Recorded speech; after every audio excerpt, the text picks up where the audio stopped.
All right, I'm back. Two spiders and 3 skeletons later, as I struggle to get through a door, we're back. Now, on the outside of the house, I'm gonna tell you guys some changes that they made to vanilla. So, if you put 6 gravel, 2 dirt, and a water bucket into said crafting table, or work table, or portable dual workbench, you can make, you get 4 clay, or 8 clay, I can't really remember, but that'll help making the mug so you can get your tea faster.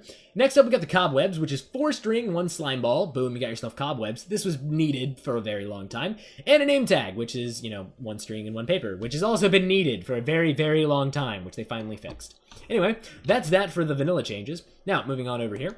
Now we've got the good old village finder. So this is just 8 leather and 1 ender pearl. So this doesn't work in creative, so if I'm just gonna, can't throw it.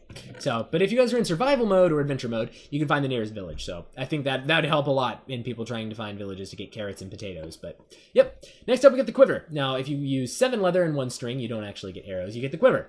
Hold the quiver in your inventory, or your hotbar in your hand, and you have arrows in your inventory, even if they're anywhere else in your inventory. Right click, and it'll absorb all your arrows into the quiver. It doesn't actually matter how many, I believe. So now if you hit shift and right click again, you get all your arrows back. So this is just a way to save inventory space if you're carrying a lot of arrows, or, any arrows actually. So that's that. Now, if we move on over here, we've got this weird looking, it looks like a daylight sensor, but it isn't.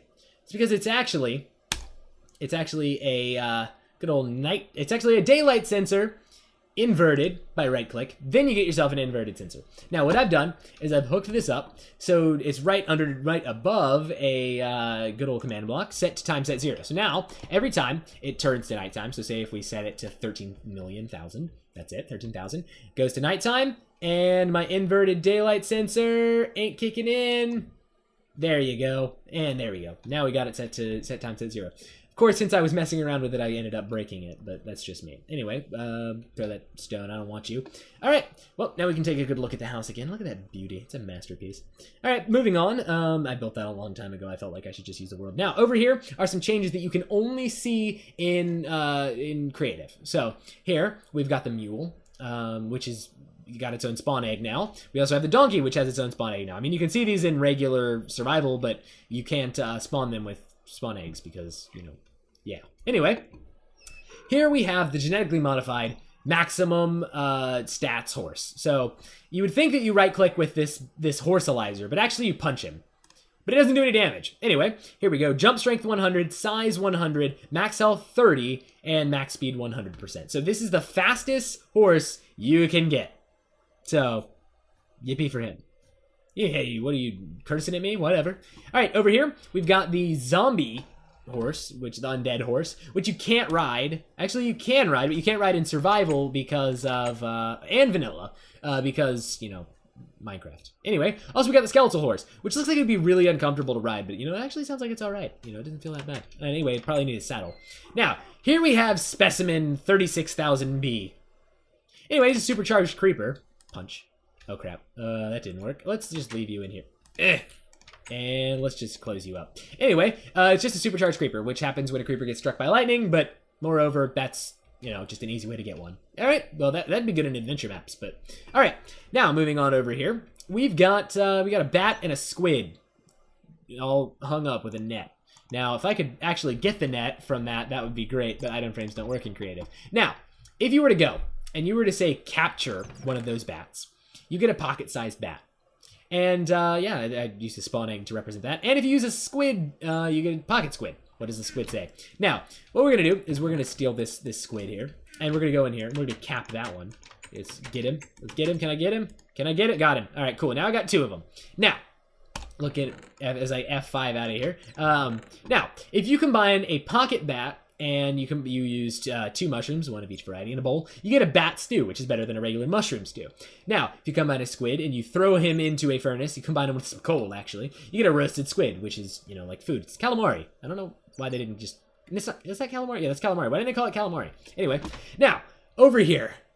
Ugh. All right, here we got all the different types of ladders. Acacia, of course, since Acacia's my favorite today. Craft all those different types. Now, over here, as I don't have the crafting recipe pulled up like a genius, now that I'm back with a clean inventory, now here we have the ink harvester. Now the ink harvester is made using 3 lapis, 3 ink sacks, a redstone, an iron block of iron, and a golden sword. Now, You have to do this exactly as it says or it won't work. But now that you got your ink harvester, you need to build a structure. Now the structure needs to look exactly like this minus the ladders. Now, it needs to be 5 by 5 by 4. Now you can use cobblestone and like clay and glass. That's about it. Anyway, you got to fill it up with water. Now, if you go up to the top, we're going to middle mouse this real fast, break it. If you have 2 squids inside, right here, let's ink sack it out of here. If you throw in a pocket squid and another pocket squid, and you put this back on top, you give it a couple seconds. Let's let him think, let him realize his mistake. Here we go. Any second now. Come on. Whoa, the eyes are going crazy. All right, there we go. It just took it a little bit to realize. Now, if I were to go into my inventory and say grab some carrots, because I believe carrots work, and you throw them in here, and you decide to feed them some of this, you get ink sacks over time. So you feed the squids, and it'll keep gathering ink sacks for you. It's like an infinite ink sack thing. So you can put more than 2 in here, but it has to be at least 2. That's the ink harvester. It's actually a really cool idea that I like, but it's not very Minecrafty, of course. But anyway, that's that for the ink harvester. Let's keep clearing out my inventory here. Now, over here. Now we've got the planter. Now the planter is made using 2 green wool. You have to have that. A block detector, which we discovered earlier. 2 stone, a dropper, and a hopper.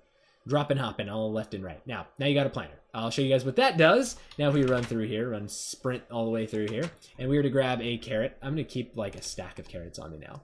And we were to go in here, drop 1 carrot, and now it's on tilled land. And it planted 1 carrot. Boom shakalaka. It's an easy way to manage your farm. Now, if we go in here, we have the farm manager. Now the farm manager is made using 6 planters. Jesus, that's a lot of iron. 1 gold and 2 chests. Now, what this does is it monitors a 9 by 9 area, and it'll plant whatever you put in there. Look at that. Look at that. And as long as it's tilled, it'll do that. So if I were to, like, punch that, and it had any left, it does. Just give it a second, and it'll replant. Is that not cool? And this is outside the 9 by 9 range. So that's the item planter. That's actually a really great way to automate a farm. But, again, not very Minecrafty, but whatever. Now, here we have fertilizer. Fertilizer is made with 1 dirt. And it doesn't have to be 7, but I have 7. Made with 1 poop. 8 poop, actually, but 1 poop around the whole thing. Yeah, poop's in the game. They went there. Yep, and also, it's throwable. Yeah, they really did go there. I'm gonna get that out of my inventory before my hands get all smelly. Anyway, yeah, they added poop, I guess. I'm not gonna try and complain. Anyway, you can make fertilizer with this, which is basically like better bone meal, except it costs a lot of resources. Now, if you craft with poop, you end up actually getting 4. Not 5. 1, 2, 3, 4, 64. Whatever. Anyway, pretend that's a 4. You get 4 if you do it that way. But if you were to use this, which is bat poop, which you get from being around bats, you end up getting 8 instead of... Let's just actually make this correct. There we go. Now, that's fertilizer. Now, you can also make poop into blocks. Don't ask. I don't know. But if you were to combine 6 fertilizer, 2 bat poop, it has to be bat poop this time, and 1 dirt, you end up getting fertilized soil, which works as always tilled soil, and it's faster, I guess, to grow. Anyway, that's the fertilized soil. I thought that was kind of cool. Now, over here. Now we got all the different things that you can use. All right, so here we got pine nuts. Pine nuts are made from pine cones, which you get from trees, kind of like apples. That's it. They're edible. Yeah, I guess. All right, now... beetroot seeds you get from breaking grass. Now, you farm those, you get beetroots. Now, 4 beetroots, which beetroots are edible by themselves, and a bowl gives you beetroot soup, actually, and it's pretty much like mushroom stew. Now, camellia seeds you also get from breaking grass. You farm that, you get the tea leaves, which you can make the tea inside. So, yippee for learning, I guess. So, yeah, that's about it, I guess. All right, then, I guess I can just, go game... Mode S, and I can just go back and enjoy my home. Whoa, no, I'm falling so far. What? I landed on cushions. Magic. Anyway, all right, we got one last item that I thought I'd show you guys, the organic matter compressor. This is probably the most magical part of this thing. Anyway, you get 6 obsidian, 1 cauldron, 1 block of iron, and 2 emeralds. You end up getting this organic matter compressor. Now, I'm gonna show you guys what that does after I explain this. Coal. You can get coal from all this crap. Now, you guys are probably like, oh, duh, organic matter.